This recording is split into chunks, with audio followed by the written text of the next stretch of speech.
Hi, everyone. Today we are going to cover the elements of art.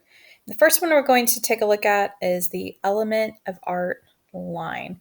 Now, this is going to be review for a lot of you guys, and this is very, very basic. And you know what? That's okay. We're just going to start from the very beginning and see what we know. All right, so you're due now. I want you to take just a couple minutes. I'm going to pause here. Let's do 2 minutes starting now. And all I want you to do is just observe the different lines that you see in this painting.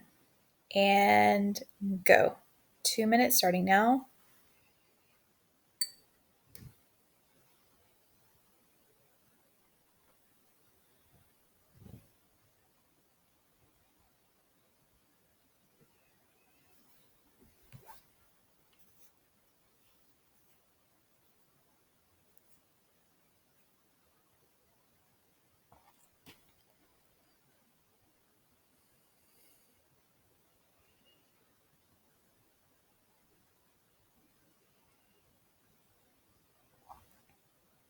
One more minute.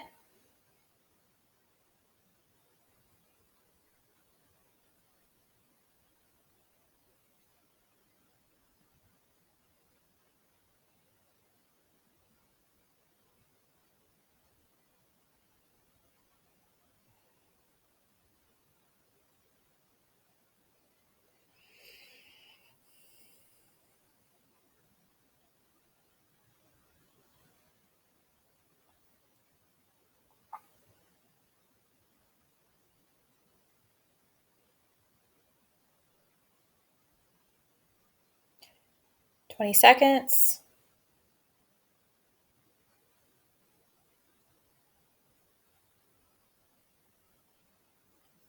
Okay, good. So now what I want you to do after this part of your do now will be to write down kind of your observations in your sketchbook. You'll take a quick picture of it and you'll upload it to the assignment that says do now, observation with today's date. All right. Okay, so if we are going to describe the lines, we could say a couple of things. So I see a lot of diagonal lines going on in this painting. We also have horizontal lines coming across our horizon line. So an easy way to remember horizon line is horizontal. So horizontal is your lines that are left to right. We also have vertical lines over here to the side. Now, those are just kind of the basics. Like we learned that in kindergarten, right? We know what a vertical line is. We know what a diagonal line is. We know all about horizontal, zigzag, swirl, all those guys. But what we're going to get into today is different types of line that are used actually in drawing. So when you're drawing something, what does that look like? Okay, so the basics. A line is a narrow continuous mark made by a tool, such as a pen, pencil, brush across a surface. Okay, line is used to define shape, contours, and outline. It can also suggest mass and volume. So that's kind of a confusing line. So can suggest mass and volume. So what we're saying by that is, let's say I have a circle drawn on my paper, but I want that circle to become a sphere. So I could use a contour line, and we'll get into that in just a second. I could use a contour line to suggest that that circle is actually a sphere with mass and volume. All right, so this is a really cool one. So this is Marc Chagall, Eye in the Village. And this painting is known for its leading lines. So leading lines are lines that point to one thing in the middle. And you guys can probably pick up on it pretty quick. So the leading lines in this photo, they look kind of, this one reminds me kind of like pizza pie. Every little piece of the puzzle points to the center of the drawing.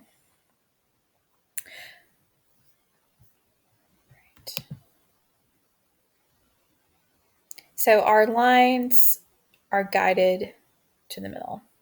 All right, so our types of lines. We have contour lines, lines that show texture, gesture lines, expressive lines, lines that organize space, and implied lines.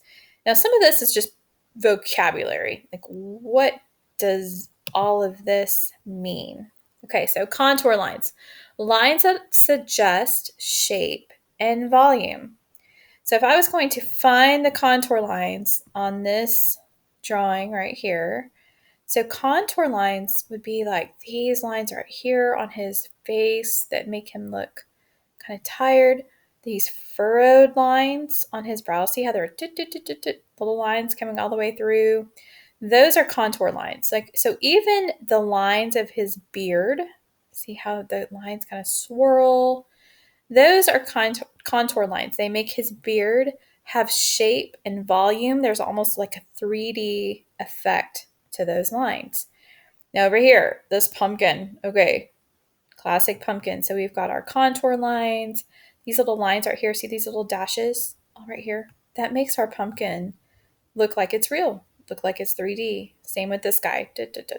All these little kind of dash lines are giving it shape.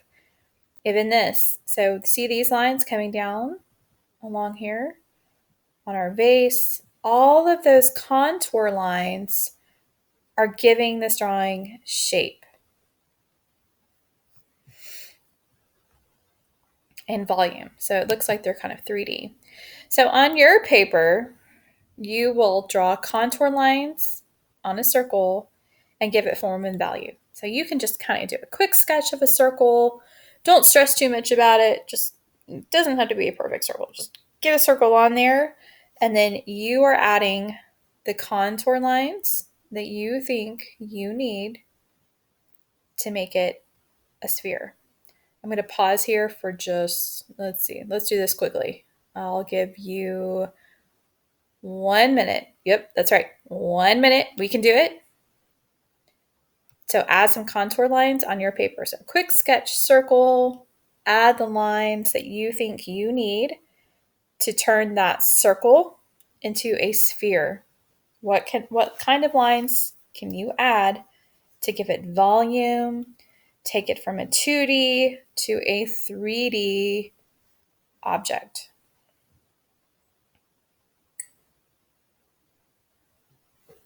Thirty more seconds.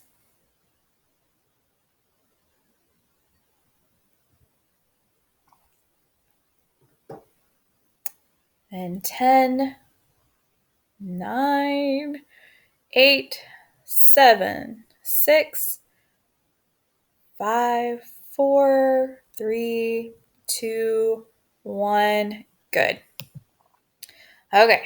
Now, if your drawing didn't look like this, that is okay. All right, but this is just kind of giving you the basic idea. You can see basically all of these lines kind of coming down like a swirl. Contour lines are turning your basic shape into something that looks like a 3D object. So we've gone from a circle to this 3D form just by using basic lines. Now, when you're drawing, obviously this is kind of computer rendered. You are not going to be doing these little, I don't know what these are, these little kind of triangle things. You would be doing the same thing, but with shading. Okay, so you'd be taking your pencil, I can shade, you can add some lines, all of those things. Good. Okay, so draw examples of lines on your paper that convey movement and action. So you're not drawing any specific things, okay, guys? So in your mind, what kind of line would show big movement? Like you are a track star about to jump over a hurdle. What would that line look like? You're a ballet dancer and you are about to twirl and do a jump on the stage. What does that look like? You're a basketball player. You are dribbling up to the net and you're about to do a layup. what does that line look like? Okay, so all you're drawing is the lines.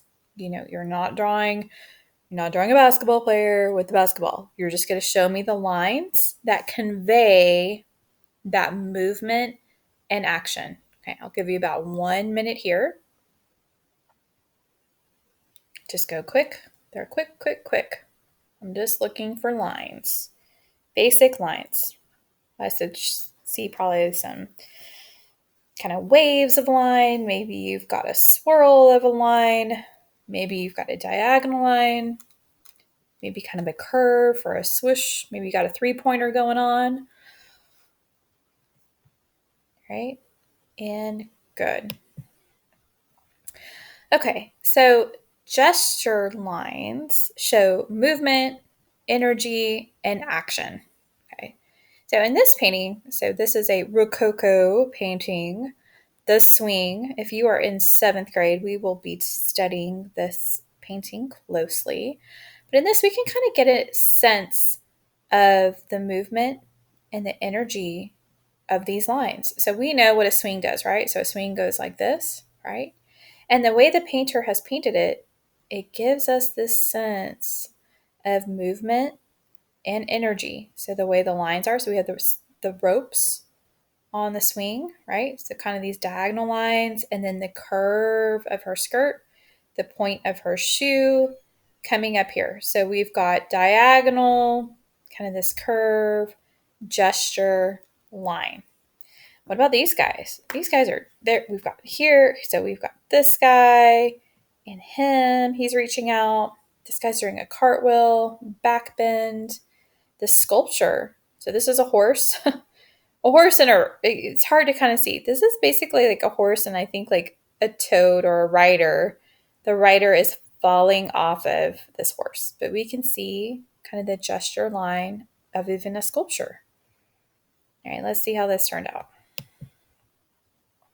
Right, so good. Okay, so again, so we have this line, like I was saying, and then we have these movement lines that are going this way. Okay. This line that's kind of coming this way. Right. So characteristics of gesture lines. Diagonal, swooshing, sweeping, zigzag, curved. All of these are gesture lines. They show movement. They show, oh my gosh. Okay, pause. All right, so we can see all the different characteristics of our gesture line. Okay, a line that is not actually there, but is suggested by the arrangement of shape, form, color, or line. Okay, so that's an implied line. So implied line, so this is an actual line. We have a line on our painting. We have a zigzag painting on here. We have this swirl actually on the canvas. An implied line is the way that it's painted, like maybe there's a row of trees kind of going down, or there's some waves that are implying kind of these, they're not real lines, they're kind of imaginary lines that create shape and form on our paper.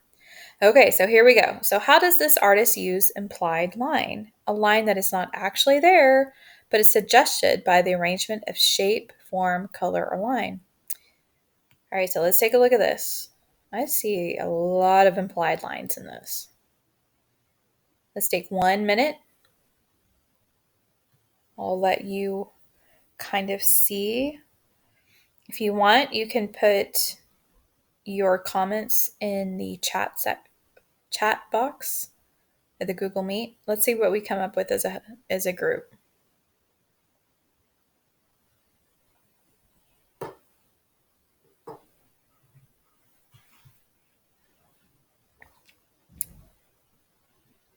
Okay, let's do 5, 4, 3, 2, 1. Good. Okay, so the first implied line that really sticks out to me is this one. Okay, this is kind of an obvious. The diagonal of his arm and his finger even this kind of shadow coming all the way down, pointing to the axe. Now we have this curved line of the building. Where does it point to? Also right here. Even this line on this side of the building. Same thing. Even their arms. We have this diagonal coming all the way across. Those would be implied lines. So it's not like a hard line drawn, but the way the painting is painted, these implied lines are leading us to this point in the painting. We even have this one. So here's an implied line. Okay, kind of bringing us here to where the tree has been chopped down by little George Washington. We also even have our implied line starts all the way back here if we really look close. So at the top of her hand, going down kind of this ladder, and the straight diagonal line comes all the way across. We also have this implied curve, kind of giving us this impression of a curtain. He's pulling back the curtain on the scene. So there's a lot going on with this one. Okay, so I'm not sure why this says find, but let's do find the implied line. So we did this one already. Okay, we have our diagonal, horizontal, vertical. And so let's see, what about this one? So the cheat with the ace of clubs. This is a very famous painting up here. So I see some implied lines in our arms. If you notice the way her line goes here. What's going on here? Kind of her finger pointing. And then we notice this curved line. So from the top of her, down her back, all the way down her back. Look at this. I see someone cheating all the way across. But if you notice, even the line of her feathers brings us across, down and back. There's kind of a swirl to this one. It's almost like this. It gives us this implied line. Now, it's not a physical line drawn on the painting, but all these lines kind of lead the viewer to where the artist wanted us to be. Okay, so lines can be arranged in many different ways to create the idea of texture. So smooth lines, that's what we were just talking about, right? Jagged lines, rough lines, hatching lines, cross hatching. So hatching and cross hatching are a series of lines used to suggest mass and volume. They're also used for shading. So we saw this just a second ago with our circle, right? We had this kind of cross hatch on our circle to make it look like a sphere. Okay, the way a line appears to feel, okay? This one's a little hard to kind of understand at first, but even looking at this, like, okay, these are just kind of wavy, squiggly lines, but it feels like water. Vincent van Gogh made it feel like the water is moving. We can see the currents. Even the little dots in the sky kind of give it that texture. Even look at the lines of the sailboats. Okay, we can tell it looks like these sailboats are sailing. Okay, the way the implied line are making us feel like the boats are sailing and the water is actually moving. Okay, same with this one. Look at this. We have the sun radiating. So this must be a bright, sunshiny day with our sun radiating out and the trees in the background. We have this nice grass. Oh no, this is water. Like so the ripples of the water. Then we have our grass of our tree. And then more grass in the foreground. We can even tell that maybe, you know what? It kind of looks like the wind might be blowing. Just by the implied lines, it makes you feel the texture of this piece. Okay, so on your paper, create a series of different textures using only lines. So label the different textures with a word that describes the visual texture you created. Okay, so you're going to create, like, let's say you want to do waves. Okay, so we're doing water. what does that water, what is the texture? Like, how does that water feel, right? You know, it's kind of has a wave, so you're going to have maybe some swirling motion, some curved lines, and then you label that texture. All right, so let's do 2 minutes for this real quick. Okay, your time starts now. Go.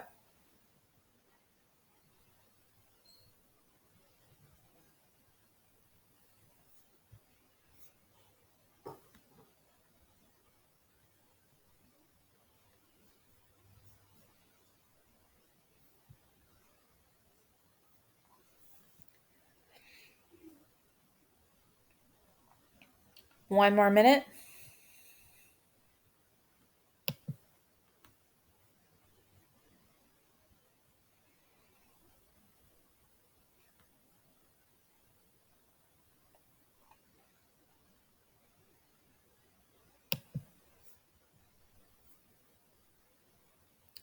30 more seconds.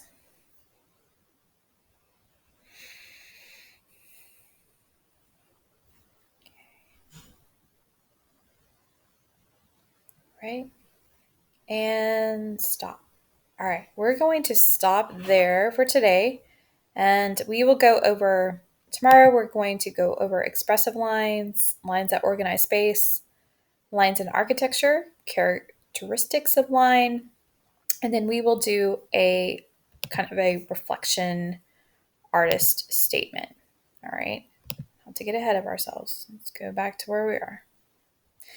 All right, good. So great job today. So for your sketchbook activities that you did, so like your do now, any of the little sketches that you did, take a photo of those, and then I'll have a assignment that you can submit them to. So we want to document what we've actually done in class today. Make sure in the lower right hand corner, remember your name, full name, first, last name, your grade. So if you're seventh grade, and then your period that you're in, and the activity of the day. So in this case, you could put Unit 1 line in the lower right hand corner.